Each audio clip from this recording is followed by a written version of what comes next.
Hello and welcome back. We have had our draft rounds for the day here at Pro Tour Kaladesh, and I'm very, very excited to say that Ian Duke, it's time for us to head down to the feature match area and see what happens in Standard now that Kaladesh is in the mix. Let's take it out.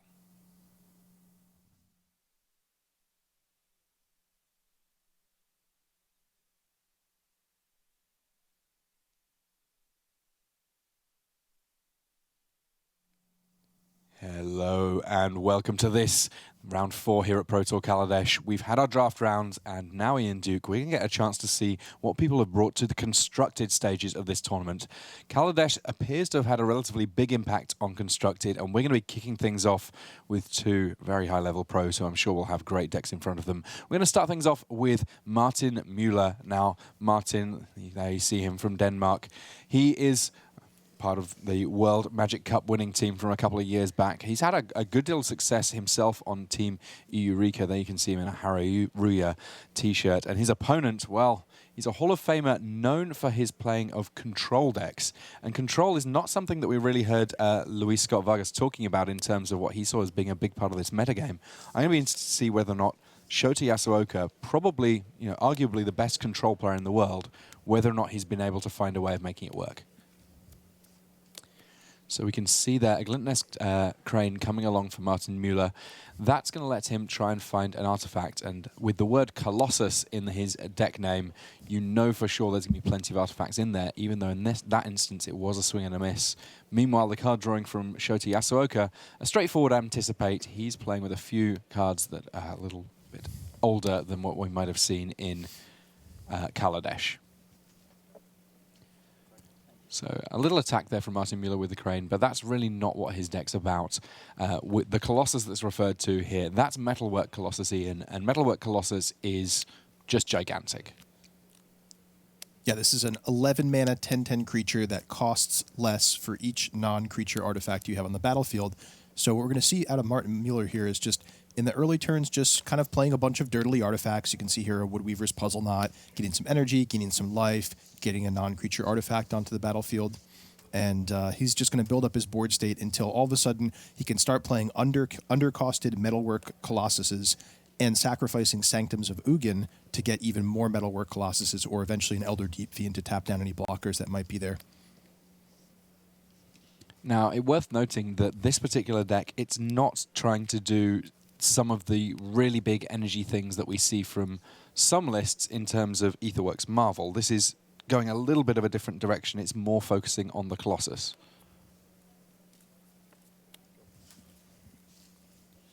Meanwhile, the control deck of Shota Yasooka is Grixis Control. That means it's red, black, and blue, just slowly but surely accumulating lands, and that's kind of the way that every control deck wants to work. It wants to simply make sure that it's got mana to deal with threats. But I'm hearing there's already the first turn 4 Emrakul in play in our feature match area, courtesy of Oliver 2, and I'm guessing an Aetherworks Marvel.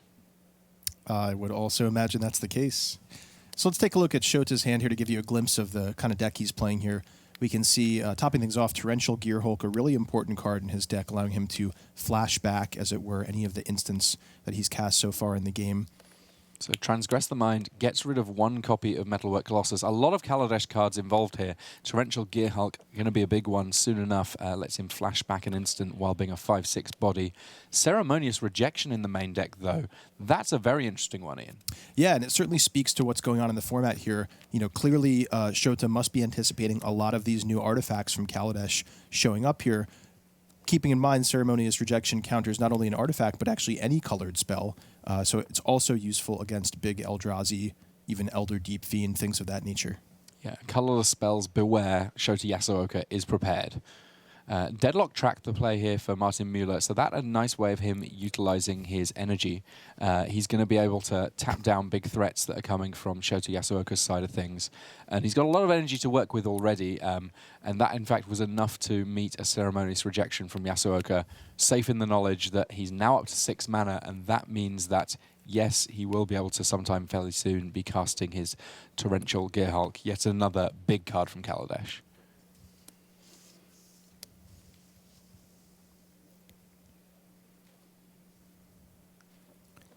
End of turn looks like an Evolving Wilds being cracked there for Shota Yasooka, and indeed that will put him up to the 6 mana that he needs to cast Torrential Gearhulk.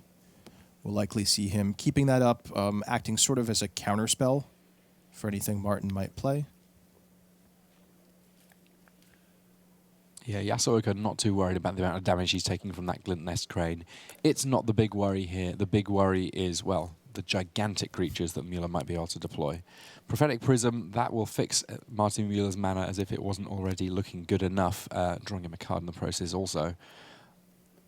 But Torrential Gearhulk, well, he's got a few instants to play in response, chooses Negate out of his graveyard in order to stop that one. And now there's a 5/6 body on the board. Shota Yasuoka gets to shift gears very quickly and indeed swinging into the red zone there. And you can see how quickly Shota is playing and making decisions. He clearly has anticipated decks like Martin's to show up, even though this is a relatively new deck to enter the standard metagame here with Kaladesh. Shota has come prepared for these artifact-based kind of wacky combo decks, and clearly knows how to navigate these types of situations here. I like in particular that Shota used the negate there, leaving the Ceremonious Rejection in his graveyard, so that a future Torrential Gearhulk can actually use that to counter a Metalwork Colossus. And here we see Glimmer of Genius picking up Scry and a couple of cards for Shota, and he is now firmly in the driver's seat, untapping with access to Void Shatter and a plethora of other instants. Yeah, lovely, of course, in terms of being able to enact control game plan, having Torrential Gearhulk that you can play at the end of turn. It's not something he needs to tap out for. Instead, effectively, it lets him buy back a counterspell. And we saw him play counter magic on Select for Inspection on Glint Nest Crane. Now he's got Thing in the Ice in play. He's representing a lethal threat as early as next turn, potentially. So Metalwork Colossus finally getting cast by Martin Muller. It seems kind of a late one. He's not been able to get many artifacts in play, but once it comes along, Sanctum of Ugin getting sacrificed immediately, and it looks like it's found, well, it's a pretty big one. It's not another copy of Metalwork Colossus. Instead, we have the ability to lock things down with, I think that we saw, it looked like we had an Eldrazi there. Elder Deepfiend, did you see him pick up? I believe so. Just the one copy in Martin Mueller's deck. Yeah, and that's normally there to fetch up at the end of a Sanctum of Ugin chain, tapping down blockers to get those Metalwork Colossuses through, but, just a useful card on its own as well. Worth noting, of course, that Thing in the Ice can bounce that Torrential Gearhulk to potentially get even more value out of it. And Shota Yasooka very much in the driving seat here. I can't help but think that if you can get control to work, it's actually pretty powerful in this format. Yes, you have to worry about the red-white aggro decks, but if you've got decks that are desperately looking to resolve one big spell, then having lots of counter magic could be a problem for some players here. Yeah, I absolutely agree. If decks like the Aetherworks Marvel deck or this Metalwork Colossus deck are popular, I really like Shota's choice here for this tournament. And the reason we haven't seen a lot of control showing up so far this standard season is there are just so many new threats, be it these hyper-aggressive decks or these more combo-centric decks with Kaladesh, that it's just hard for, there's no bullseye for what control is targeting. Now here with the Pro Tour, kind of establishing the metagame, we might see control decks kind of adapting to these new style of Kaladesh decks and really taking advantage of their weaknesses.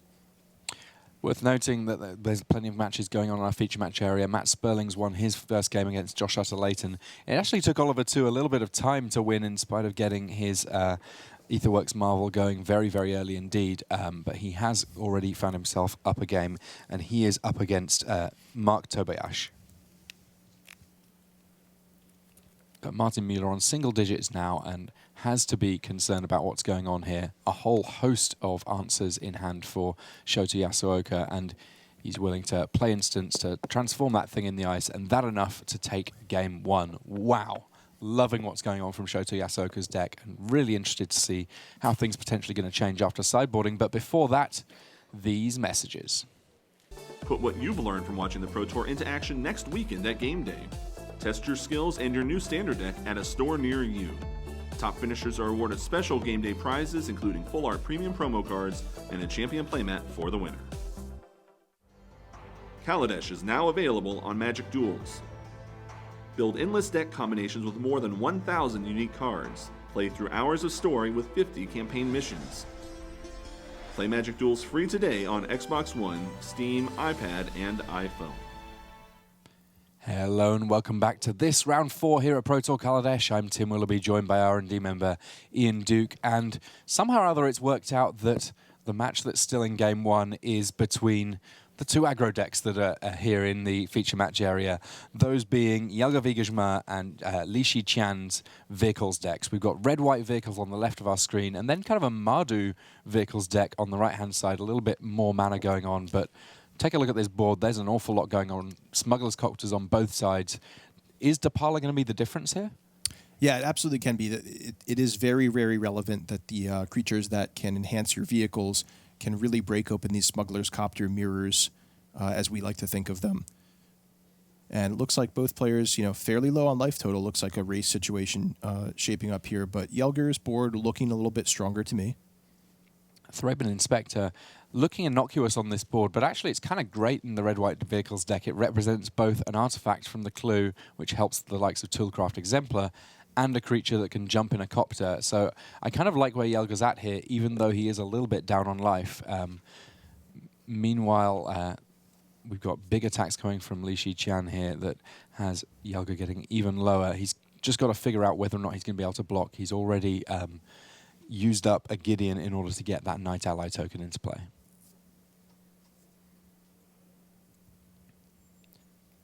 Looks like 2 copies of Smuggler's Copter already dealt with by Li Shiqian. The Copter was something that coming into this tournament I think everyone knew was going to be a big deal. It's interesting to me to see that the answer that a lot of people have come to this tournament with is not to try and fight it in a regular aggro way, but simply to go big in a completely different direction. Yeah, there are definitely a lot of decks here in the tournament today that are just kind of trying to do something totally, I guess, perpendicular to what these aggressive Smuggler's Copter decks are doing. And yeah, that choice certainly makes sense to me. That said, I'm sure there's quite a representation here of these aggressive red-white based vehicle decks. Sort of the baseline deck of the format coming into the Pro Tour here. Yeah, I mean, we will have a full metagame breakdown available on the website soon enough. I know that our text team have been pouring through a huge amount of deck lists. This is one of the bigger Pro Tours that we've ever had in terms of individual number of players. So a lot of deck lists for them to take on board, and they will share the breakdown of that with you soon enough.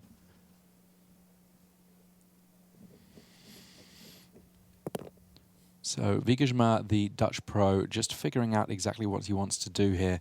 On 4 life, he can't afford any missteps at this point, and even though he has a slight overlap in terms of permanence, the fact that he has to crew some of his vehicles means that in terms of creatures, the overlap not all that large. Fleetwheel Cruiser coming along. Now, even though it does naturally come in as a creature and you can attack with it the first turn, it may be that Jelga still wants to crew it because he does have some ways of making his vehicles a little bit better by crewing them with the right creatures. He may want to tap Dapala to draw cards. He may want to use the Veteran Motorist simply to make his vehicles that much more scary. But big swings coming in here. Toolcraft Exemplar, crewing the Smuggler's Copter, and here comes the loot on attacks. Harness Lightning, not the pick for Jelga Vigejma here, wants something better.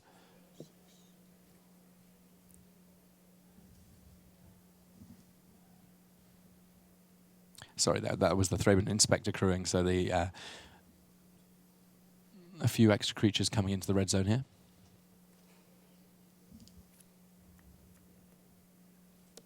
And this is one of the reasons that Li Shiqian has gone with the 3rd color. Unlicensed Disintegration, enough to both take out an attacker, deal 3 damage back to Jelga Vigejma, and put that race well and truly in the Hong Kong player's hands. So that enough for that Game 1. All of our matches now moving on to Game 2, and that means that we get a chance to move back and see what happens when we have Martin Muller and Shota Yasooka after sideboarding here. Given how prepared Shota Yasooka appeared to be in Game 1 with his control deck, I can't help but think that he may have just be able to fully close the door on what Martin Muller's got going here.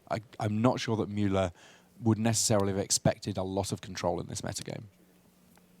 Yeah, it's a fair point, Tim. That said, we'll take a look at how these players have sideboarded against one another. I do agree that Martin Muller's sort of plan A here of just trying to get Metalwork Colossus onto the battlefield is going to be poorly positioned against what Shota has brought here. But, both players having room to maneuver as they sideboard. So we'll see how things shape up. Now, looking at Mueller's hand there, it's almost exclusively cards from Kaladesh, just the Sylvan Scryings and that Sanctum of Ugin there from older sets. But the Sanctum of Ugin, a very important piece of the puzzle, works spectacularly well with Metalwork Colossus. And those Sylvan Scryings, they help find more copies of Sanctum of Ugin.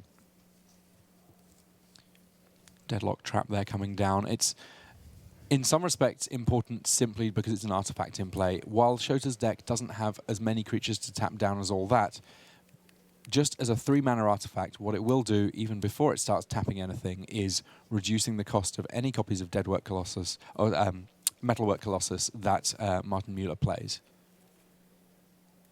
And Inventor's Fair, kind of a nice pickup off a Sylvan Scrying. Yeah, I like that inclusion as well. Some Just very more nice utility consistency there. lets you find the artifacts that you need in appropriate time. Potentially gains you a little bit of life. That not necessarily the reason for its inclusion, though. Finding the Colossus is a pretty important thing for Martin Muller to be doing. Anticipate here for Shota Yasooka, just pondering his plays here, his options. See what he did there? And you talked about Deadlock Trap for a few moments there. I actually like that inclusion quite a bit in Martin Muller's deck here. Seems well positioned in the metagame. It's good at locking down vehicles after they've been crewed. It's good at stalling planeswalkers, which may be part of the reason why Martin has it here in this matchup. He may be anticipating that Shota has brought some planeswalkers in this seemingly controlling red-blue deck of his. And interestingly, Yasuoka, while there are plenty of Kaladesh cards in Muller's deck, currently in hand, it almost looks like he's playing an older version of Standard. He casts Transgress the Mind, takes a look at Martin Muller's hand, and ultimately he's now got the information he needs to play a better control game. He takes out Sky Sovereign, that one less big artifact that he needs to worry about, and just gets to gradually play the control role.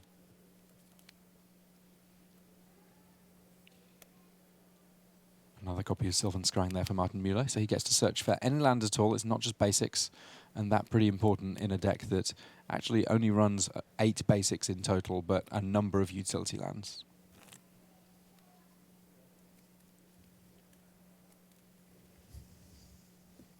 So Yasuoka did have Negate in hand, did not elect to play it on that one. That a relatively low impact card compared to some of the other things that are coming from Mueller. And another copy of Deadlock Trap there. Now, interestingly, there are a few options there for Martin Muller. He could have gone with something like Cultivator's Caravan, tried to ramp a little bit, but instead carries on with the Deadlock Traps. They do good work simply as artifacts in play here, and at 7 energy, he's going to be able to keep a lot of things tapped down if he so chooses. Yeah, notably, Shota does have a copy of Jace, Unraveler of Secrets in his hand. Due to the presence of those Deadlock Traps, I imagine we'll see Shota not bother spending mana and time getting that Jace onto the battlefield, and instead just keeping up the potential counter magic that he has in his hand.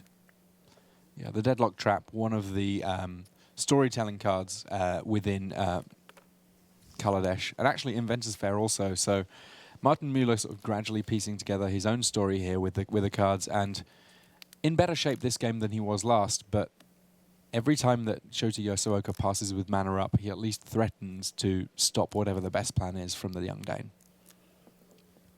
That's right. When I take a look at Shota Yasooka's hand, it seems difficult to envision how Martin Muller is going to navigate this game here. There's just so many counter spells, so much card draw for Shota there.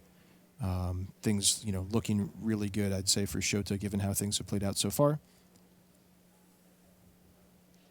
But that said, Shota doesn't have a readily available way to actually win the game, so I suspect we'll see this kind of dance back and forth continue on for several more turns before it's really clear who's pulling into kind of an aggressive position to close out the game.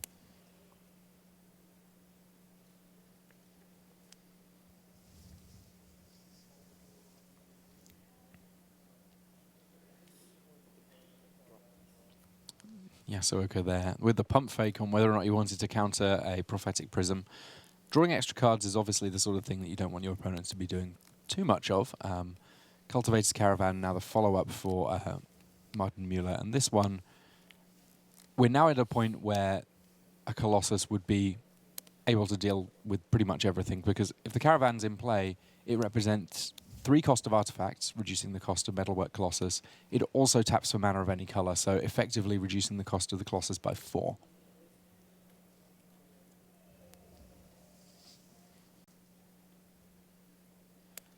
Painful truths there coming from Shota Yasooka. Able to get it for a full 3 cards there. Loses a few life in the process. Converge with his 3-color deck, not a problem whatsoever. So Shota does have to be a bit careful, with these Sanctums of Ugin stacking up here. If Martin is able to find and cast a Metalwork Colossus, he's going to kind of keep the threats flowing for quite some time. And, although I mentioned before, Shota does have a lot of counter magic in his deck and quite a well-stocked hand, he may have his work cut out for him if Martin's able to, start casting some free or nearly free Metalwork Colossuses. And yeah, here we go. So 1 free Metalwork Colossus begets the next free Metalwork Colossus. And here we're seeing sort of one of the more bizarre combos around, basically just an awful lot of creatures that are not really costing any mana. And if it does work out that they go to the graveyard, well, Martin Muller can just get them back by sacrificing artifacts. Yeah, so it ends up being quite a lot for Shota to grind through here. So, yeah, I may have misspoken a couple turns ago when I said things were looking really good for Shota. It looks like they've kind of turned around a little bit here, and he's going to be under quite a bit of pressure to deal with a variety of multiple threats here. And I guess one thing that's worth noting about this control deck, typically when we think of control, we think about mass removal. This is not a deck that runs the same caliber of mass removal that we might have seen in standard seasons past. Grixis, I mean, it's got Radiant Flames to work with, but it's not got the likes of Languish or any kind of Wrath of God effects. That's right. Shota's main way of resetting the board is actually his Thing in the Ice, which can buy him some time temporarily, but since it is the non-creature artifacts that are powering Metalwork Colossus's casting cost being reduced, even a Thing in the Ice bouncing them all, they could just come all right back down the following turn. So Ceremonious Rejection was the first answer being played by Grixis Control against Metalwork Colossus, but we just keep seeing the Colossi coming back, sacrificing artifacts to fetch them. I mean, Martin Muller doesn't want to be paying too much for them, but inevitably, even having sacrificed some artifacts, he's able to cast these Metalwork Colossi for not a huge amount of mana. So Thing in the Ice is in hand for Shota Yasooka. It's going to take him a turn or two in order to transform it, though. And even if he does transform it, Metalwork Colossus can simply get recast. Yep. No real good options there for Shota facing down 2 Metalwork Colossuses. I mean, he could play Thing in the Ice and chump block for a turn, but there's not really a path out of that over the next couple turns for Shota, and he just decides to move to Game 3. All right, well, there is still other magic going on in our feature match area. We're going to get a chance to have a look at, well, some more of that aggro mirror that was going on between Yelga Vigishma and Li Shiqian. Just as a reminder, Vigishma on red-white vehicles. Li Shiqian, game 1, was able to lock up with Unlicensed Disintegration because he is on Mardu vehicles. He's got a little bit of black in the mix, and that offers him just some slightly more powerful removal. This time around, we see the Smuggler's Copter only in play for Yelga Vigishma, but Depala is a big deal for Li Shiqian. Will mean that vehicles and dwarves that he controls get +1/+1, and every time Depala gets tapped, Li Shiqian can pay some mana, look at the top cards of his deck, and draw all vehicles and dwarves that he finds. Right now, I would say Gideon probably the most threatening card on the battlefield, but when there's a Smuggler's Copter there, it's actually kind of a close-run thing. Yeah, that's very true. Smuggler's Copter, excellent at taking out opposing Planeswalkers for sure. Although I do like Yelger's inclusion of Gideon here. Just being able to activate the emblem, for example, in a semi-mirror match can just make each of your creatures individually stronger than your opponents, giving you a really nice leg up there. As well as, of course, all of Gideon's abilities just being tremendous. And Li Shiqian, respecting the Planeswalker, gets stuck in against it here. Still quite a few cards in hand for each of these players, so we didn't get a chance to see a fair amount of action just yet.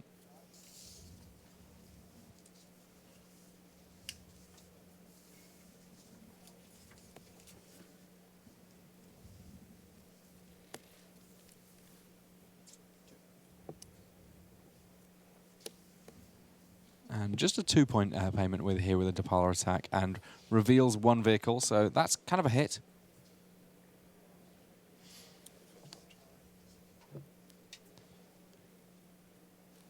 So So we now know about Cultivator's Caravan. Meanwhile, though, Jelga Vigishmar has an interesting inclusion here in Archangel Avacyn. Comes down at the end of turn and means that, well, Li Shiqian's life total not looking too rosy in the face of a big legendary angel. Does that 2 mana represent anything? No, it does not. We will see a game 3 here as these aggro decks are very much locking horns and trying to finally find a way of winning things out. All right, so we're hearing from the floor that actually, yep, these are the last 2 matches going, both players shuffling up.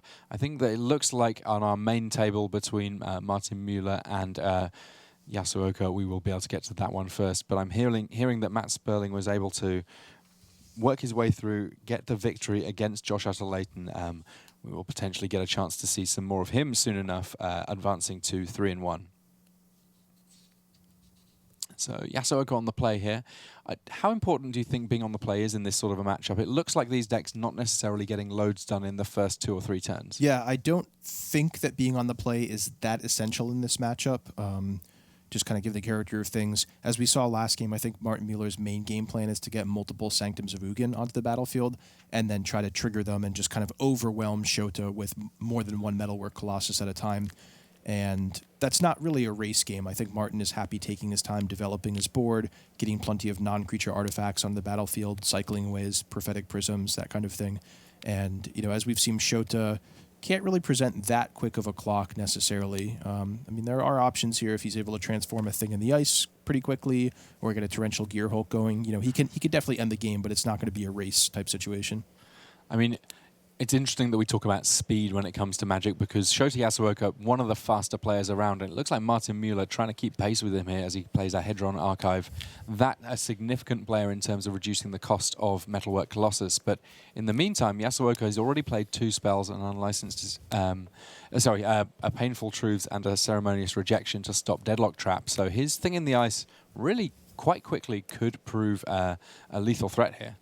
Anticipate means there's just the 1 counter left on the thing in the ice, and well, 2 copies of Glimmer of Genius means that sooner or later he'll be able to pass with mana up and draw a lot of cards at end of turn. Instant speed card drawing often a big deal in control decks because it means that you can just hold mana up for counter magic with a viable alternative if things aren't needed to be stopped. Yeah, and this is quite a nice position here for Shota Yasooka. He's left up 3 mana representing Void Shatter, and that Void Shatter would also transform Thing in the Ice, and that represents a very fast clock when that does transform. So Martin has to think hard about, you know, what, if anything, he wants to run into potential counter magic here. It might behoove him just to pass the turn and just get an extra turn developing his mana without the Thing in the Ice transforming. Looks like he does go for a Sylvan Scrying, just playing a very low impact spell, you know, inviting Shota to counter it. Not a really big deal for Martin if that does get countered. Not super essential. Shota does indeed let it resolve.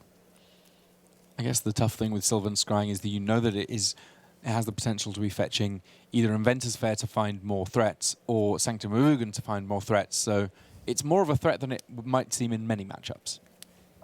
Yeah, it's certainly a decision point for Shota, but I think given that he has a relatively fast clock if he can get the Thing in the Ice going, and he has 2 counter spells, just thinking about how he wants to budget them out, I think it certainly makes sense to just allow Martin to kind of spin his wheels and dirtle about for a little bit.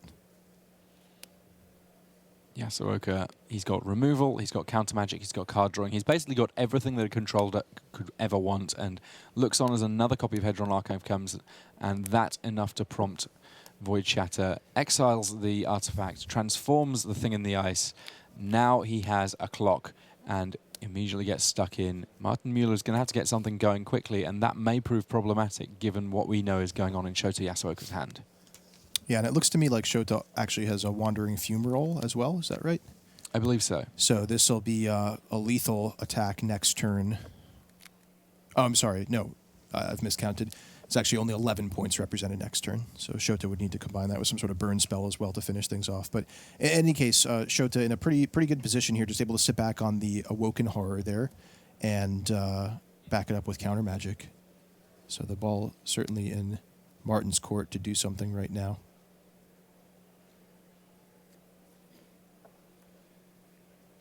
And the fact that Shota Yasooka is able to counter the big threats that are coming from Martin Muller's deck means that his deck feels like it's kind of full of air in some respects. It's not necessarily achieving as much per card. It's just working towards some very big card, and that big card thus far has just been stopped by Shota Yasooka every single time. And we see Shota opting to Ceremonious Rejection, the Prophetic Prism that turn. See, the difference here now is now that Shota has pressure on the board, is capable of ending the game relatively quickly, and Martin has a relatively clear board in terms of not having that many non-creature artifacts already, it is worth it in this case for Shota to just deny Martin as much effective mana as possible by countering that Prophetic Prism. And down comes a Sky Sovereign, Shota with the option to counter it. I'm not surprised that he didn't in some respects, because as much as Sky Sovereign console flagship, there you can see it, is a terrifying threat against opposing creatures, it's not able to kill the creatures that Shota Yasooka has in play, and without anything to crew it, the most it's doing is making a Metalwork Colossus cheap, and to be honest, it was already kind of cheap. Yeah, that's absolutely true, Tim. It's effectively just reducing the cost of Metalwork Colossus by 5 right now. These Metalwork Colossus decks typically do not play very many creatures that are good at crewing vehicles, so often the vehicles are there just to kind of be non-creature artifacts that cost a bunch. Yeah, Mueller here, looking at a hand with not a massive amount going on, taps one Hedron Archive in order to cast another. And I guess that if the last cards in his hand were Metalwork Colossi, then it would be a very big deal indeed because of all those copies of Sanctum of Ugin, but as things stand, he's not got quite that much going on. Negate, stopping the second Hedron Archive. Prophetic Prism resolves, though. Finds Inventor's Fair. Now, Inventor's Fair is legendary, so having another copy, not that powerful. And, well, there's the handshake from Martin Muller. He was on 6 life. He knew that there was that Awoken Horror going to be coming in the very next turn. And Shota Yasooka, 3-0 in draft, currently 1-0 in constructed, exactly where the Hall of Fame wants to be. Shota's deck is looking awesome right now. I hope we get to see more of him throughout this weekend. Very, very innovative compared to what we've seen in Standard so far, and seems well positioned given the meta game that things are looking to be here at the Pro Tour. Yeah, I love watching Shota playing control decks, playing fast, crisp Magic. And speaking of great players, we have Hall of Famer Jelger Wiegersma here against Li Shiqian. Both of these players on vehicle builds, kind of the opposite end of the spectrum compared to what we saw in our main match. And interestingly, the last match that's still going on.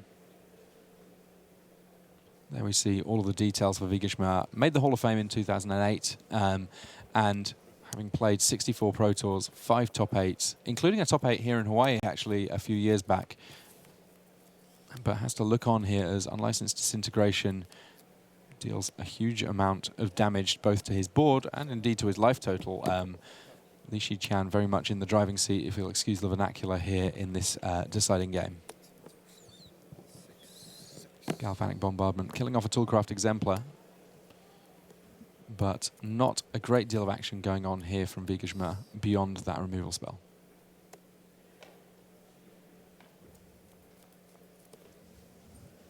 Ether Hub the play for Li Shiqian. Ether Hub, a nice addition to a 3-color deck, just smoothing out that mana a little bit, always coming into play untapped, and it's not as if he's necessarily going to need a lot of colored sources all the time, so it just does the work that he needs when he needs it.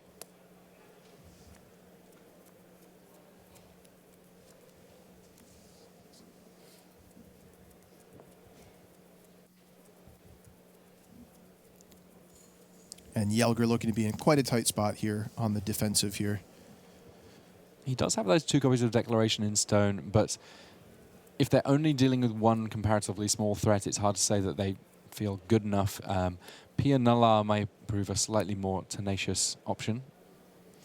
Yeah, I mean, the thing is, typically in these type of aggressive mirror matches, you don't want to be in a position where you're using your removal spells defensively every time, especially against this red-white vehicles deck, because so many of the threats have haste or are just going to get in incidental value or incidental damage before you can remove them, that being on the back foot and reactively removing your opponent's threats each time, you're just going to get nickeled and dimed out of the game over time.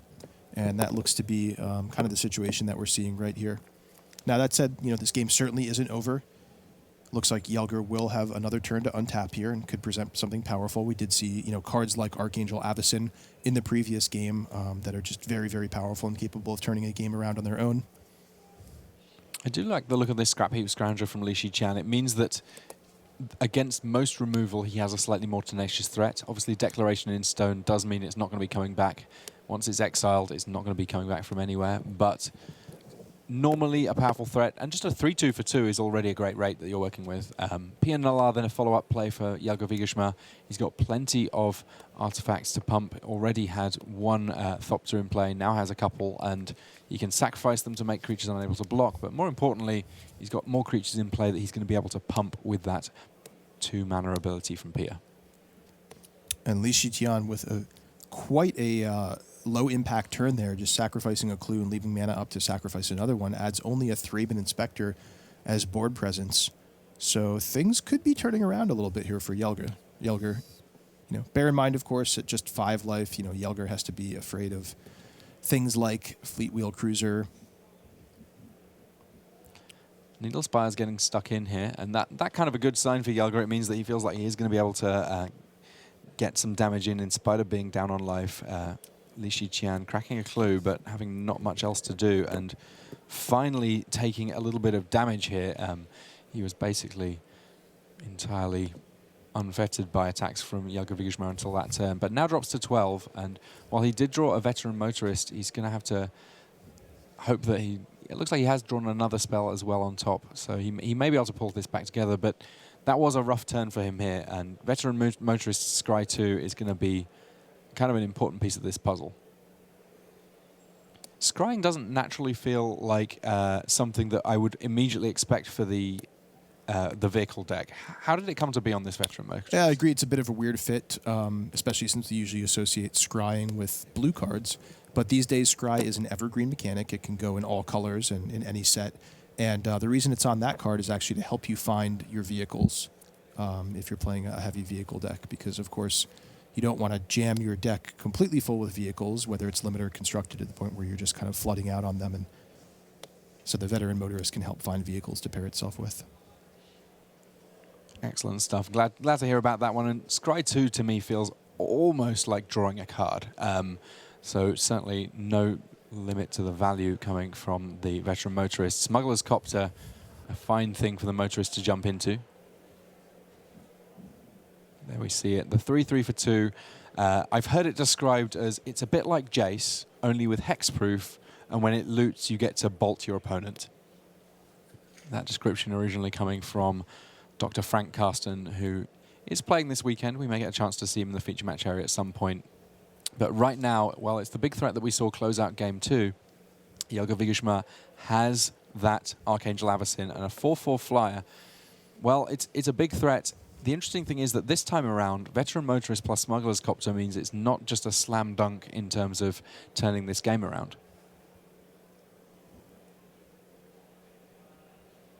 Li Qian, he's got to consider what happens if Jelger Vigeshma lets one of his other creatures die, because the transformation on Archangel Avacyn potentially could change the shape of this board quite a bit.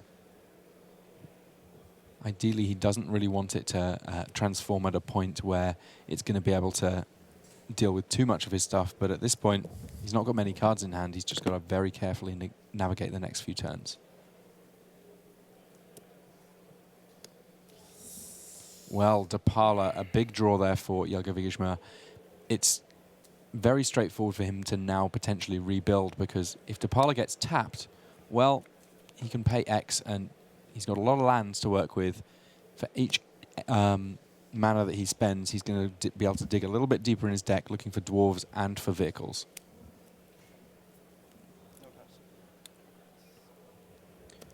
Oof, Unlicensed Disintegration. We saw how big it was in Game 1, and it looks like it's done exactly what's needed in Game 3 as well. Didn't even need the attack afterwards, because with an artifact in play, it represented 3 damage, and that's enough to put a little smirk on Li Qian's face.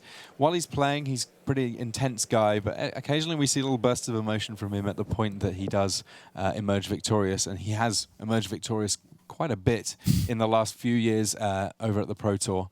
So Definitely that's the true. last of our matches in the feature match area.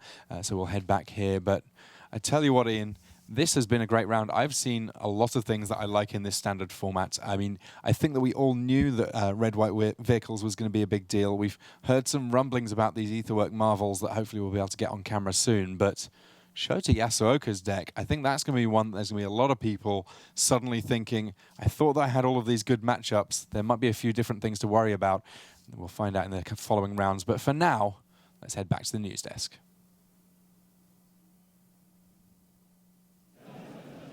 Thanks very much to Tim and Ian with the first round of Constructed. He's right, Standard looks super interesting.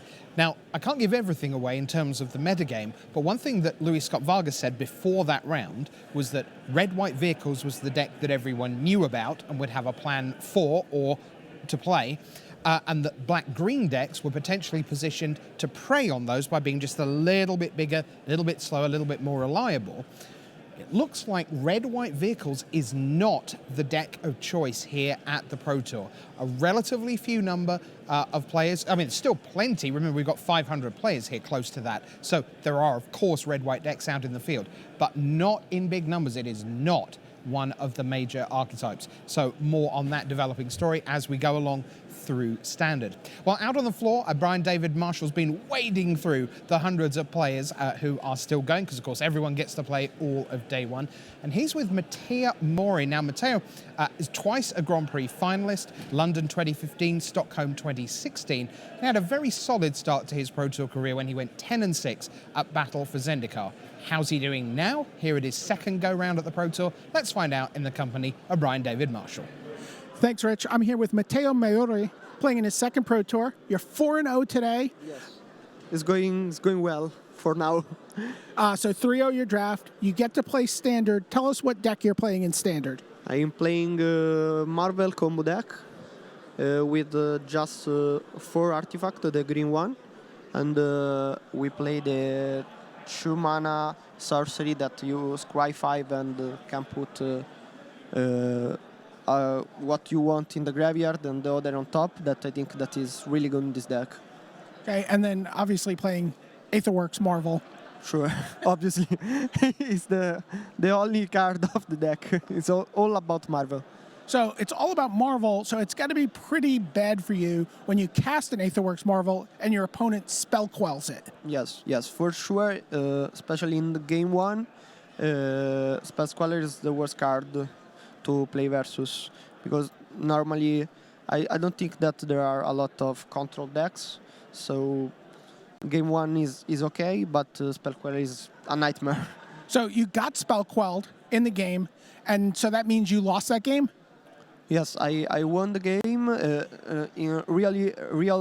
My opponent starts very well after a mulligan, and I think that will be very difficult to recover this situation.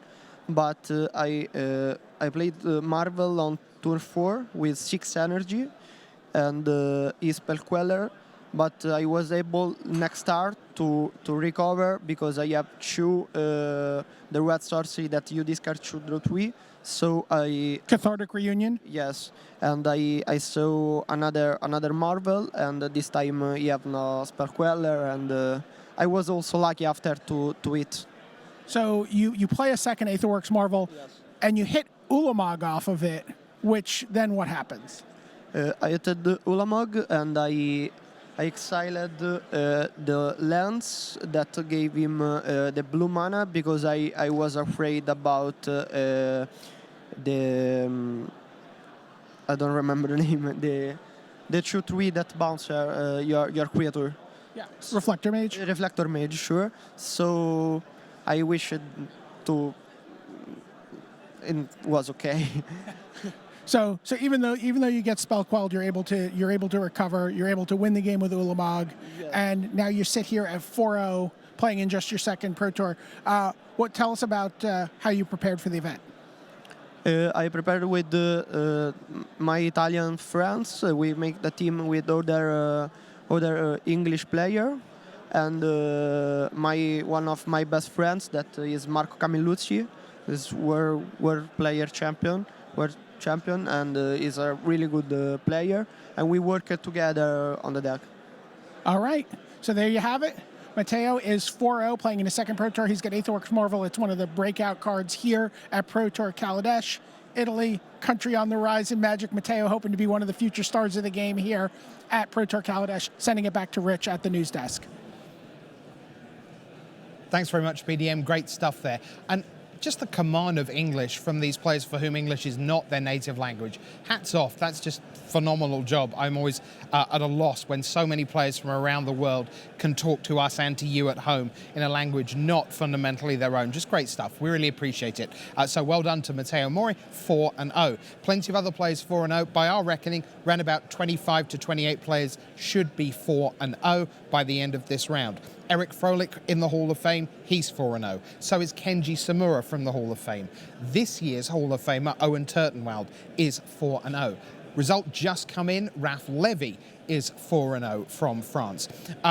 Rich Hone, one of the world's great limited players historically, he's undefeated, but he has a draw, 3-0-1. But other 4-0s include Christian Cespedes of Chile, great job by him. Matt Costa is 4-0. Jay Kincaid of Australia having a very good start to his Pro Tour run. And from Japan, Hisataka Matsui is 4-0. I know a lot of you are fans of Reed Duke, wondering how he's getting on.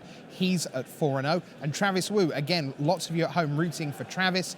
He had a great draft, but I believe he lost this round, so is at 3-1. Certainly 3-1 is his score, wherever his loss came. So, someone who made a bit of a splash in Constructed in recent times is a gentleman by the name of Chris Patalo. If you're thinking, well, I don't really know the name, well, neither did we until we turned up to Grand Prix Portland a few weeks ago. And he was the player who finally managed to make Demonic Pact and Harmless Offering do its thing. He got all the way to the top 8 before just missing out on a Grand Prix title. So, Chris Patalo gets to play in his first Pro Tour. So what does this 24-year-old American with the Kiddie Pack deck look to do at his first PT? He came in yesterday to tell us all about it. I'm here with Chris Patalo, Grand Prix Portland, top 8 competitor, and playing in your first Pro Tour. Yes. And it seems so fitting that you get to play at Pro Tour Kaladesh, this set that celebrates invention and deck building and all this crazy stuff. And you qualified with the most exciting deck in the last standard format, the Harmless Offering Demonic Pact deck. I was, once the set started getting spoiled, I was just getting more and more excited. I was thinking, you know what? I usually play weird decks, and this seems like the perfect format. Could this have been more perfect? And I don't think it could have. So what is your excitement level, your optimism as you head into playing in your first Pro Tour here? I'm hoping to get day 2. That was what I was hoping at GP Portland, and that got me to a top 8, so hopefully that works here. But yeah, the experience has been amazing so far. If I can get back to do another one, that'll be a victory. Now, how did you prepare for this event? I know for Grand Prix Portland you worked with a couple friends, but really where you had your deck that you wanted to work on. What did you do for this event? I was a little limited in who I could practice with because prior to qualifying for this, I had already scheduled a 2-week-long vacation. Okay. And I just got back from Europe about 2 days ago. Oh my gosh. So I've been flying around all over the place and mostly been practicing with myself. I had about 7 people shooting me every list they could possibly think of. And so over the past 2 weeks, I've basically been playtesting games against myself, which is a little bit, but I've got a pretty good picture on the entire meta that I know of since I've played every single deck against every single deck myself. So that's something. Okay, and then you just got to hope you didn't miss anything, right? Well, that's the fear, isn't it? Yeah. This is definitely the format to miss something insane. I'm terrified of Panharmonicon. I couldn't break it, but I know there's going to be people who did. I was just going to ask you that. I know you talked a lot about your philosophy. When we talked in Portland, you said, the Harmless Offering deck came about because you're like, I always try to build this crazy deck early on, and then, when it turns out to not be good, I move on. Yeah. But that deck stuck with, Yep. worked out for you. What's the deck in this format that you're like, I want to build something absolutely insane, and you haven't maybe found all the pieces for it yet? Panharmonicon is definitely the deck that I know is broken, but I couldn't get it to survive red-white dwarves. Okay. If somebody figures out how to make a Panharmonicon deck survive red-white dwarves, I want to see somebody blink Thought-Knot Seer an infinite amount of times. That's going to be fun. Oh, that seems like it's not a nice thing to do. No, I mean, letting your opponent draw cards is cool, but Not once they start drawing, more than 60. Then it starts to get a little less cool. So how were you attempting to sort of cobble that sequence together? I was running a bunch of green ramp creatures. What's Eldrazi Displacer, Panharmonicon, and the 4-drop comment from Battles for Zendikar, whose name I always forget because up until now he was completely unplayable, Eyeless Watcher. So you blink him, you make 4 mana, costs 3 mana to blink him, infinite Scions, and now you can swing with infinite Scions, but if they have a board wipe, that doesn't win, so why not blink Thought-Knots here infinite amount of times? All right, Chris Patalo, you're clearly a sick man. I can't wait to see what you've brought to the table here at Pro Tour Kaladesh. Good luck this weekend. Thanks. He really is one of my favorite players right now, and I can tell you that, sure, he didn't make Panharmonicon work, but is he playing red-white vehicles? Is he playing something ordinary? He is not. He is playing something extraordinary. We'll see if we can get him into the news desk a little later on today and maybe do a deck tech as he tells you the nonsense he did decide to play here on day 1 of Pro Tour Kaladesh. So, more results coming in. We're down to just under a dozen matches still to go here. We're past time called on the round. Some more undefeated names to tell you. Now, this is an interesting one. Zach Elsick. You're thinking, I know the name, why? Well, the answer is Lantern Control in Modern. He's the creator of that deck, and he is at 4-0. I wonder what he's brought to the table for this PT. Another Italian named David Miani is 4-0, along with Pierre Dajon. And newly gold pro from Poland, Gregor Kowalski, he is up to 4-0 as well. Yu Watanabe, he was pacing with Owen Turtenwald. They won round 1 together, won round 2, won round 3. Turtenwald's up to 4-0, but Yuya has his first defeat. So the new Hall of Famers, a mere 7-1 so far, and that's because Donald Smith of the United States is up to 4-0. He claimed Yuya Watanabe in that last round. So that's how things are going. We have a deck tech heading your way. We're going to do some math, and it's going to get a little bit complicated, but thankfully we have a very, very smart player to walk us through it. Here's BDM and Willie Adel.